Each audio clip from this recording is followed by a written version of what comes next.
Dan Saudara Roy Suryo, jadi sudah dilakukan pemeriksaan lanjutan dengan status tersangka sampai dengan tadi malam.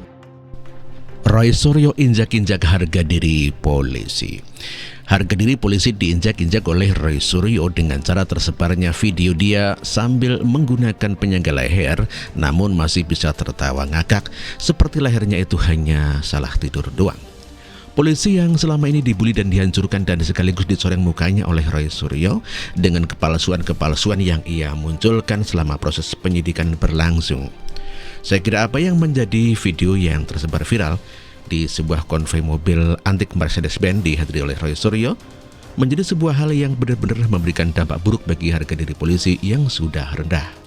Presisi yang diagung-agungkan ternyata hanya ngomong kosong seperti kosongnya kata-kata Anies Baswedan yang seolah-olah besar namun ternyata ngibul semua. Sangat disayangkan melihat aparat negara yang justru seharusnya menjadi sumber penegak hukum malah dikocek oleh Roy Suryo yang lehernya pakai penyangga itu. Drama oleh Roy Suryo ini adalah drama basi yang seringkali kita lihat di sinetron-sinetron sampah Indonesia. Bahkan polisi sempat mengatakan bahwa Roy Suryo ini orangnya kooperatif sehingga tidak perlu ditahan. Padahal setahu saya di mana-mana penista agama khususnya dari kaum minoritas seperti Ferdinand Hutahian dan Basuki Cahayapurnama langsung ditahan, rasa keadilan pun diinjak-injak oleh Roy Suryo yang videonya tersebar viral sambil tertawa ngakak dalam komunitas mobil antik itu. Setahu saya orang yang menggunakan penyangga leher itu merupakan orang yang sakit dan lumpuh. Kalau mereka memakai penyangga leher betulan dan sakitnya beneran. Setahu saya orang yang menggunakan penyangga leher artinya tulang lehernya tidak kuat untuk menopang lehernya. Karena cedera yang mungkin terjadi oleh orang-orang tersebut menggunakan penyangga leher, maka tertawa sedikit pun seharusnya akan membuat Roy Suryo kesakitan. Apa mungkin karena penyakitnya Roy Suryo berbeda, yakni kepalanya terlalu berat sama kebencian sehingga lehernya tak bisa menyangga dan butuh penyangga plastik. Video itu benar-benar menjadi satu media yang jelas-jelas mempermalukan dan mencoreng wajah institusi kepolisian. Sampai sekarang, Kapolri Bapak Listio Sigit Prabowo masih nggak ngapa-ngapain dan tidak merespon sedikit pun soal Roy Suryo.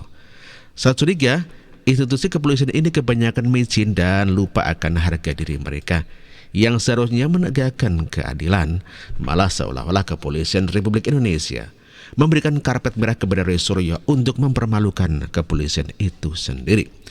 Jadi buat saya percuma sih Kapolri dari minoritas yang pada akhirnya hanya membuat kaum mayoritas besar kepala dan merasa bisa menekan Kapolri. Semoga saja dengan artikel ini kita bisa sama-sama melihat betapa institusi kepolisian Indonesia harus dibenahi dari dalam, bahkan kalau perlu ganti saja Kapolrinya. Penegakan hukum di era Bapak Listio Sigit ini tidak ada apa-apanya dibandingkan dengan Tito Karnavian yang sekarang sudah menjadi Mendagri. Di era Tito Karnavian, Amin Rais saja dihajar. Tapi di era polisi sekarang orang-orang pembenci Jokowi justru dibiarkan bebas memaki presiden dan bahkan bebas menista agama seperti Roy Suryo. Ternyata setelah Novel Baswedan masuk ke polisi, justru kepolisian yang makin kacau. Apakah karena ada Novel berada di sana, kekacauan berada juga?